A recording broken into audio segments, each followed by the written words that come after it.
So joining us now in the coffee shack are Stephanie and Carol from SOSAD. How are you? Hi, how are you? All right. Thanks for having us. Oh, it's great to have you here. Thanks for coming. So what services does SOSAD provide? Yeah, so SOSAD Ireland, Save Our Sons and Daughters, is a non-profit organisation that provides support and services free of charge to people who are struggling with mental health. We have various services available at the moment. We have one-to-one counselling, a 24-hour helpline. We have bereavement support, but that is available for everybody, not just people who have been bereaved by suicide. We have a DBT skills group, and last month we launched a messaging service for young people, which is a web chat service where people can chat to trained volunteers online. An individual can go onto our website and speak to a trained volunteer about how they are feeling. And if the individual needs further support, they will then be referred to counselling. Okay, great. And do you do work in the community? Like, do you do talks? Yes, we do. Prior to the COVID, of course, epidemic, we would have been out to schools and to businesses, to sports clubs, to women's groups and organisations. It's really important for us to promote the fact that, you know, mental health is something that affects us all, and it's not something we should be stigmatised for having a problem with, and that, you know, it's good to talk to people, and even if it's just you're seem to be at a crisis in your life or a crossroads even in your life, and you want to say to somebody, look, I need a bit of advice, you know, you can come to SOSAD for that. We like to think that we never turn anybody away, that we're open to everybody, and if we can't support somebody or help them, we will look for some other agency that can support them or help them, and we will support them until they can get an appointment with that agency. Okay, so somebody is feeling depressed or down or suicidal, or they know of somebody, they would go on your website or call you? They can do either. You can web text through the website. If you go onto our website, we also have a call me button. So if you press the call me button, you'd be connected to during office hours, you're connected to one of our local offices, and outside of office hours, you're connected to our 24-hour helpline. Okay, and it's all voluntary. Yes. And so are people like then trained on what to do if they get a call? Or we provide about 35 hours of training initially. Right. When volunteers come to us too.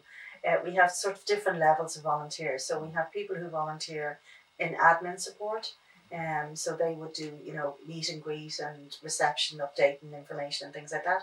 Then we have the counsellors who are volunteers. We have 162 counsellors who volunteer their time with us, and they would be, they are qualified, they are accredited, and we also have an arrangement with some of the colleges where we take students from second year onwards to get their work experience in the community. So we work quite closely with the colleges to make sure that that's all handled properly and that everything is supervised and managed. We also then have a number of volunteers who come to us to help us for different things that we need in the organisation.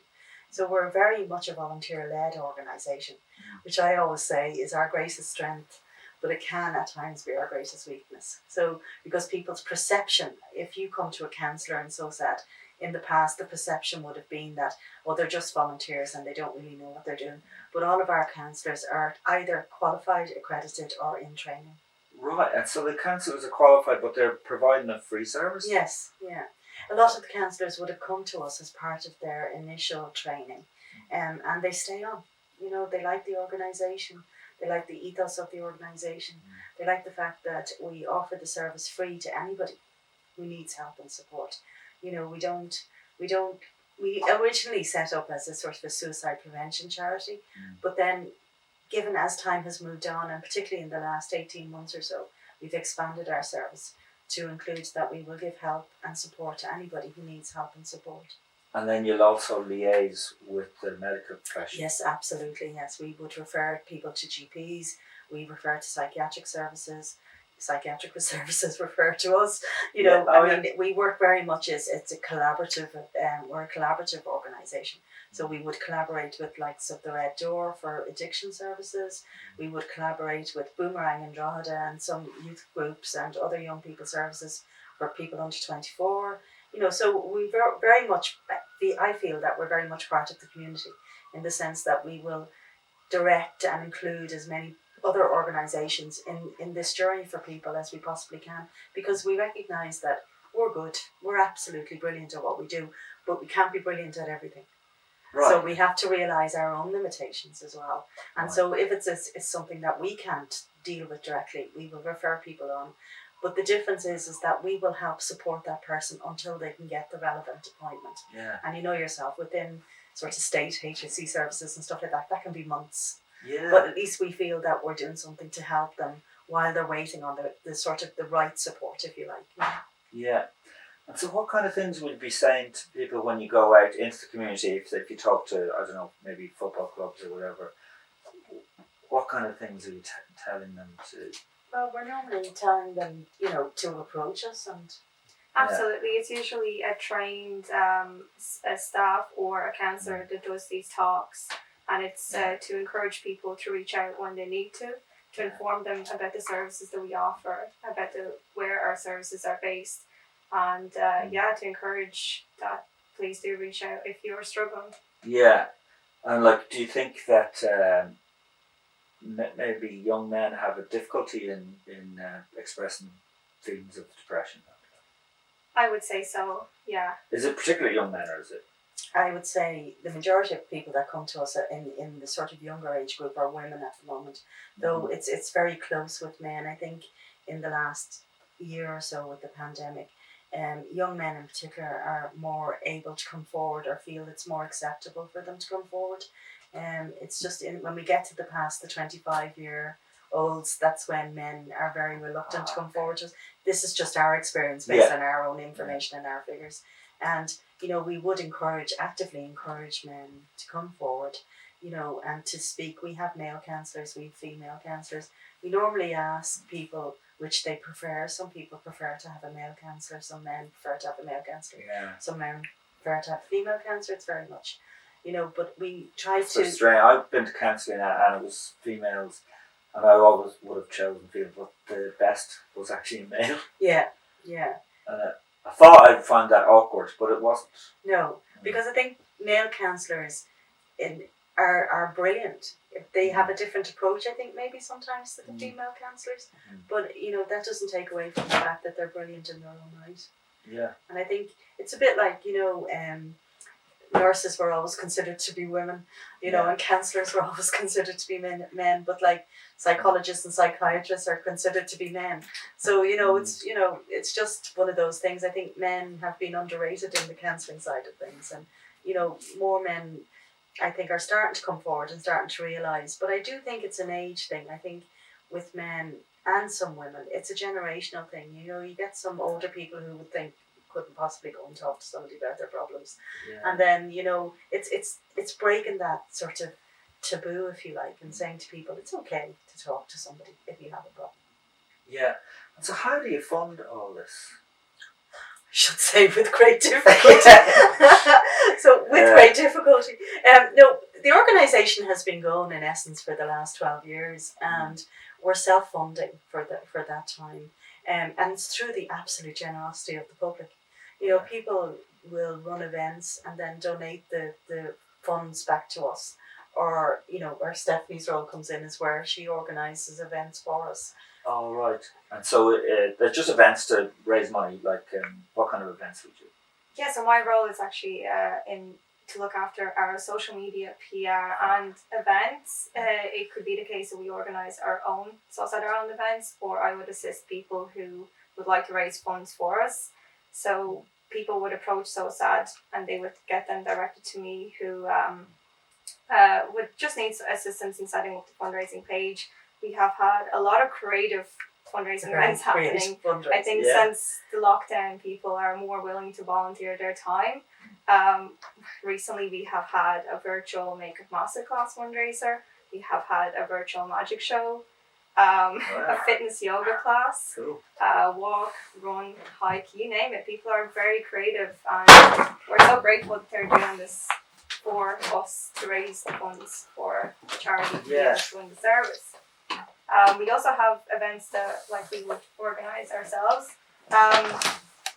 Last year we had two main successful events, one of them being Dawn to Dusk, which was organised by Ken Byrne in Drummond. The walk essentially is you can walk 10 kilometres anytime from dawn to dusk. Right. And Ken raised around €8,000 last year, which is fantastic.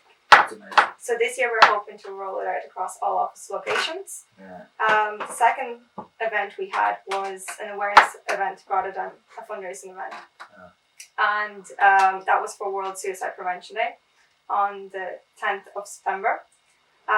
People had an opportunity to come to one of the office locations and paint a stone in memory of a loved one and light a candle. And the event had a great response. And a lot of people came and a lot of people created lovely memorial stones. So this year we're hoping to merge Dawn to Dusk and the memorial event into one and roll there across each location. And is that important that you celebrate the lives of those people who have committed suicide? Absolutely, yeah. I mean, just because somebody died by committing suicide, they're not any less dead. You know, and we still have to remember them. And I think the tragedy of suicide is that it's sudden, it's unexpected, it's like totally out of the blue. And I think the real thing, I haven't lost anybody by suicide, but from talking to people, I think the real question has always been, but why? And that's the one question that's never going to get answered. And that, I would imagine, is extremely difficult to deal with. And because there's always the taboo about, having lost somebody through suicide, well, then you sort of, I don't know whether you feel you can't grieve as much, or, your grieving is not as acceptable as somebody else's grieving, which is stupid, really, because you've lost somebody, and it doesn't matter how you've lost them, you've still lost them. So I think it's really important to emphasise that it's important to grieve. And I think what we've all learned during the pandemic as well is that because of our usual rituals for grieving have been so cut across and so limited, and I think it's very important that we recognise that there's a lot of grief out there that hasn't been resolved, and that people need to be able to express that grief in different ways. And for us, that when we ran the event in September, where we used, people could paint stones or, light candles or whatever. And people initially said, well, he didn't die by suicide, but is it all right? I go, yeah, you've still lost them. Wow. And, it was a real outpouring of emotion that day. It was very emotional.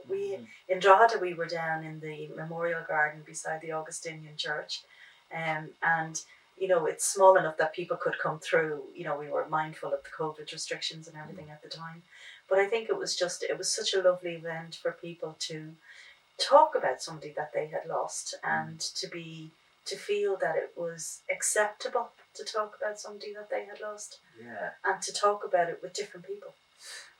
Yeah. Oh, do you find that, and maybe you'd know more about social media, is it having a negative effect on the mental well-being of younger people, trying to maybe live up to some life that is shown on Instagram? I would think it does, but I also think it depends on the person and their personal perspective of social media. Whether you look at somebody and you think, I admire their lifestyle, I want to be like them, or you look at them and you get inspired by their lifestyle and think, I'm going to go out and do something similar. Like, for example, you have a lot of social media influencers that might negatively impact you because they look beautiful and they have fabulous things and stuff like that. Or you can see, for example, at the moment we're doing a fundraising challenge, which is #skate for SOSAD, where individuals are encouraged to go out and skate on your roller skates, on your skateboard, or anything that has wheels for 30 days.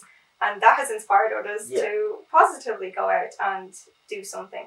So I think it has a bit of both. Yeah, I think it can be a mixed bag. Right, so it can be a positive thing. It can be a very positive thing, but you're right in when you say that it can also be a negative thing, because sometimes I think people forget that the photograph you see on Facebook or Instagram happened in that minute. It's not a reflection of somebody's life. It's a snapshot literally in time. And, but you can be led to believe that that is that person's life and they're having this wonderful life, and you can feel disenfranchised to a certain extent that, well, why isn't my life that wonderful, so I think it can be both positive and negative, but I do agree it is about your perception, but it is also about where you are on your mental health journey and how confident you are in your own life, and how sort of much self-esteem you have, and how much you sort of value your own life rather than sort of trying to achieve what everybody else has. Right. But if we were to get back to fundraising and people in public fundraising for us, a lot of people have really gone overboard for us in the last year or so, and they've done everything because they time and time again have come to us and said, thank you for, it's great to be able to do it, because they found it like a positive affirmation of life for their life. Yeah. And they felt that they were contributing towards helping people who were struggling. And even though we all struggle at different levels, I think there is a recognition now that some people struggle more than others, and that we have to accommodate that. We also were very lucky last year. A lot of companies, gave us very large donations. We had a massive donation of over €25,000 from State Street, which we've used to sort of set up our messaging service. And then, we did, last year was the first year we actually got some help from the government. We actually got state money last year, yeah. So we got some, the government had set aside €40 million for charities. But we got 100,000 of that, which was just amazing. And, that with fundraising has kept us going. We've been in a fortunate position where we've been able to expand our services. We have opened a new service in Monaghan Town. We're just waiting on a building in Kells to be finished that we're going to have the use of some of the rooms in there for a sort of an outreach, a 3-day-a-week service in Kells. And the people in Kells raised €34,000 to enable that to happen. That's in amazing. The space of about 4 months. It was phenomenal, absolutely phenomenal. And then at the moment as well, we're in discussions with people in Laois to open a service in Portlaoise.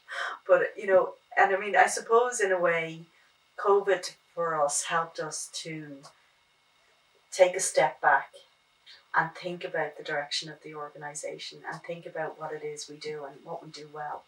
And as I said earlier, I'm not boasting when I say what we do really well. And I think, I think it's important that we as an organisation recognise that, and that we can pass that message on to other people to get them to recognise it as well. Yeah. Well, so when you open a centre, say, in Monaghan or whatever, so is that a place where people can drop in? Yes, yeah, they can come in. We don't have a formal referral structure, basically. Anybody can come and ask us. You don't need a letter from your GP. You don't need to have been referred by anybody, any professional. You can literally ring up and say, I'm having a bit of a problem, can I come in and talk to somebody? And what happens then is you're given an appointment where it's like, just you come in and have a sort of an informal chat, and to see where, because we then try to match you with the best counsellor that we possibly can. Somebody we think is going to be able to help you in the best way possible. And that's it, literally. So you can ring up, you can call into any of the offices when it's permissible, and and that's it. You can send us a message, you can text us. There's different ways and formats that you can contact us. And as I said, we never say no. We try to, make sure that we can help as many people as possible.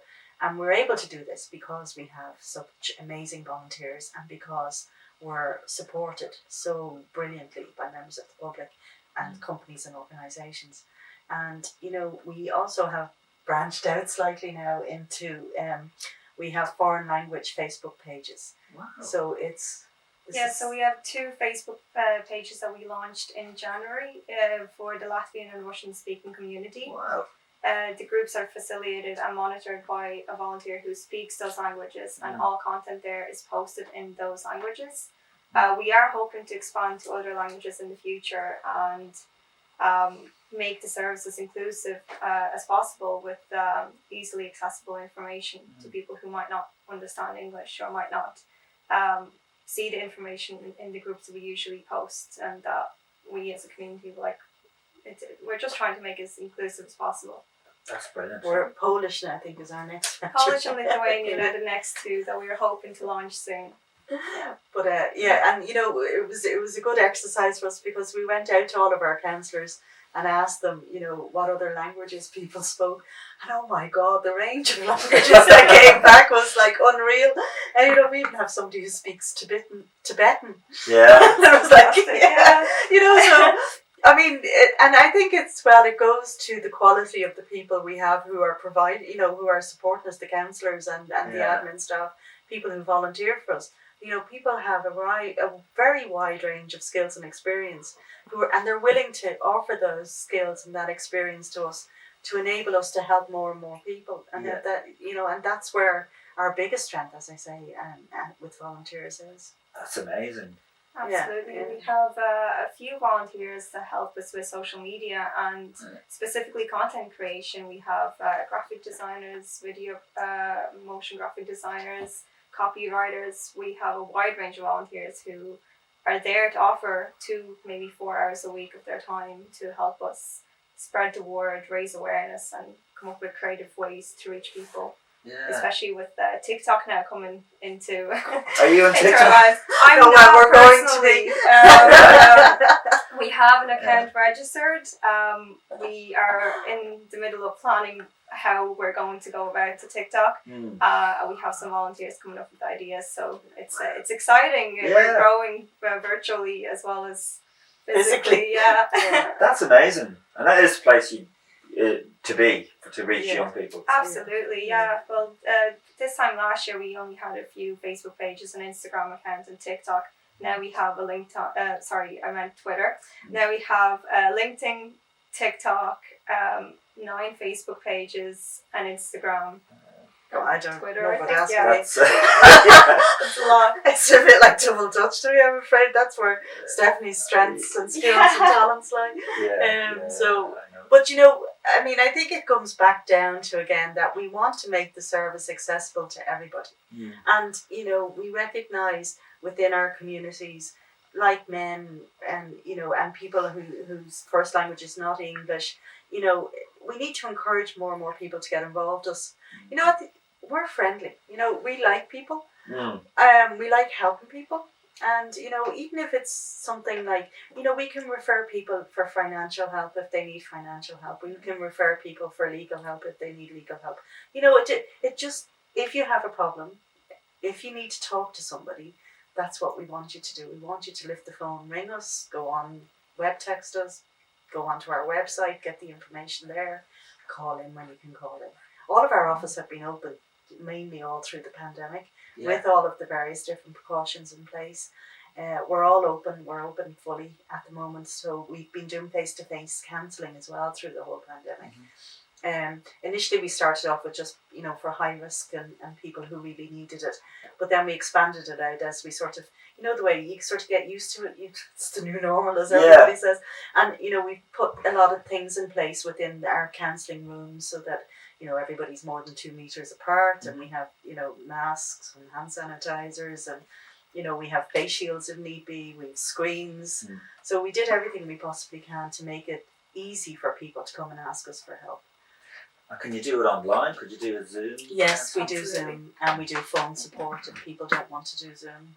Right. It's basically, we will support you in whatever way we possibly can, in whatever way suits you best. Yeah, in March we launched the messaging service for young people, where if you don't want to pick up the phone and call, and if you're feeling anxious, a lot of people have phone anxiety, you can go onto our website and you will have the web chat will pop up, and you can talk to a trained volunteer about how you're feeling if you don't want it. Well, talk as in type. As in type, yeah. But actually a lot of younger people can't speak on the phone. No, they can't. It's a weird thing because they're used to texting. Absolutely. Well, this is it. This is the text. That's Facebook and WhatsApp. Everybody is texting nowadays. They're using emojis. Not many people pick up the phone and say, hi, how are you? It's all text-based, and I speak from experience. I had phone anxiety this time last year, which I overcame obviously by doing it and speaking on the phone, but a lot of people would prefer to text nowadays. Yeah. So, just in a preventative way, do you think there's lifestyle changes that people can make And is that something that you cover as well, like mindfulness or anything? Yeah, like that? mindfulness. We do. We have a DBT therapy group at the moment. We have a couple of them, and it's a bit like cognitive behavior therapy, but it's a program people work through, and it equips them with the tools and, if you like, things to do when their anxiety gets to a certain level or when they feel they need to do something. So it can be as simple as using stress balls. It can be, working through a particular type of exercise, baking or whatever. But, we would encourage people in every day to try and take 5 or 10 minutes out of their day just for themselves. And even if it just means that you're sitting having a cup of coffee, not talking, not listening, not thinking, just enjoying the cup of coffee and, Not looking at your phone. Not looking at your phone. Do that's, and I mean, I think as time has gone on, the pandemic, we've all got so used to looking at our phones or looking at a screen or watching telly or, we haven't actually taken time to have time to ourselves and to give our own heads, the Northern Irish expression, give your head space or give your head peace. Yeah. But we haven't done that. We've lost the ability, I think, to do that. Yeah, I mean, there was a time when if you were waiting on a bus, you just had to wait on the bus. Yeah, exactly. You just sat there and stared at space. Or when you sat on the bus, you just had to sit on the bus. Yeah. Or you talked to whoever sitting beside you, or whatever the case may be. I was a great one for talking to people. I used to be on the 28 bus. I was the bane of everybody's life, I think. But, I think we've lost some of that ability because we have so many other distractions with the phones or with tablets or whatever the case may be. You very seldom see anybody out walking now without them having earphones in or, without them having sort of listening to music or podcasts or whatever it is they're listening to. You very seldom see that, whereas you used to walk and sort of we were just walking. And be present. Yeah, then be present in the moment. Yeah. Or thinking through things even. I think we're constantly on the go, listening to something, consuming information, and everybody needs to just take 5 minutes a day and just breathe, be mindful and be present. Yeah. And that would help. Yeah, and we're running a thing for the whole month of May, aren't we? Yeah, we are in the process of organising a new fundraising challenge. It's called a Wellness Challenge. And the challenge is that you have to commit to do one activity a day that suits you from the list that will be provided. And the challenge is you have to do the task mindfully, which is difficult. That's amazing. Which is very difficult. Yeah. It could be take a walk, it could be make a cup of tea, it could be sit outside, it could be water your plants. So you choose your activity and you have to be completely present while you're doing that activity for 7 days. So we're excited to see. We're all signing up for that. I'm signing up for that. Yeah, so it's going to be called Self-Care Month in May, and we're hoping that people will just get on board and do it for themselves, for their own mental health. I want to sign up for that. Brilliant. I do too. I will be signing up for that. So I'm hoping. Yeah, I think I'm hoping that people will sign up. Yeah. But I think it's important that we don't forget ourselves in this whole thing, and that we have to be, we have to value ourselves. And I think sometimes we don't. And if you can value yourself and give yourself a little bit of space in your head, just to be, without thinking, doing whatever, I think that's very useful for people to be able to do. And it helps with clarity of thought, I think. It helps to clarify your thoughts if you just stop thinking for a while. Yeah. And even at the end of the day, to think back on the day and go, that was good. Yeah, exactly, yeah. But I'm saying that, but I'm a phone addict myself. So. I know, look, I've become such a phone addict. I've even got so lazy I don't read books anymore or listen to blinking audio books. So yeah, I did just, you're walking along and you're listening to audio books, and I have a hearing aid that's Bluetooth hearing aid, and so I don't even have to put in anything. I'm walking along and I'm listening to all sorts of things, and it's just But there's good sides to that. Oh, there is great side. Yeah. I'm not saying it's all bad, but I just do think that we need to give ourselves space to be ourselves and to be quiet in our own minds. Yeah, absolutely. Yeah, I've started back reading. Good. But I only read in the bath, so I have to have a bath every night. That's probably not a bad thing. That's good relaxing. It is, yeah. But I can't seem to read outside because I leave the phone outside the bathroom. Yeah. I think it's about sort of creating new habits, though, isn't it? Really, you know. Yeah. I mean, if you can sort of say to yourself, right, I'm going to leave the phone in the bedroom, and I'll go up to the sitting room and I'll watch TV for a while, Yeah. and then you're not getting distracted by the phone. Yeah. I try to leave my phone. I mean, I suppose I'm the general manager of the organisation. I can't really forget to take my phone anywhere with me. But I do try. At night, I don't bring the phone into the bedroom or anything like that. So I leave that outside. Or, you know, if I have, well, family time, which has been very limited, I tend to sort of not bother with the phone either, you know, so just leave it somewhere else. I think it's just, you need to give yourself a break from that. I think we've made ourselves constantly available. Yeah. And I don't think that's a good thing. No.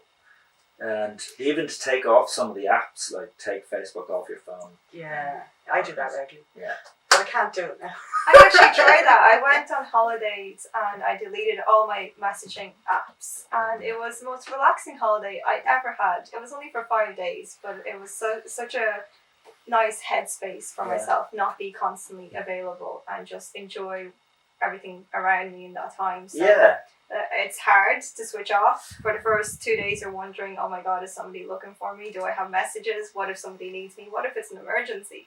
So you have all these thoughts going through your head. But by day 3, or I want to show the world my wonderful holiday. Exactly. Well, I love photography, so I have a camera, a Canon camera, and I go around with my camera and I share my adventures when I get home. So that's a different way of approaching the whole social media aspect of it.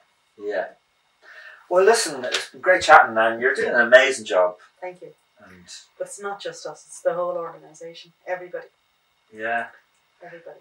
And I hope you get more and more funding from the government. So do I.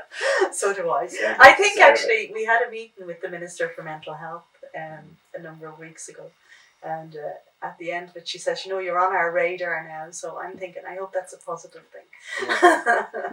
Sounds good. You definitely deserve it. Thank you very much. Yeah. Thanks for coming in. Thank you for having us. To talk to you.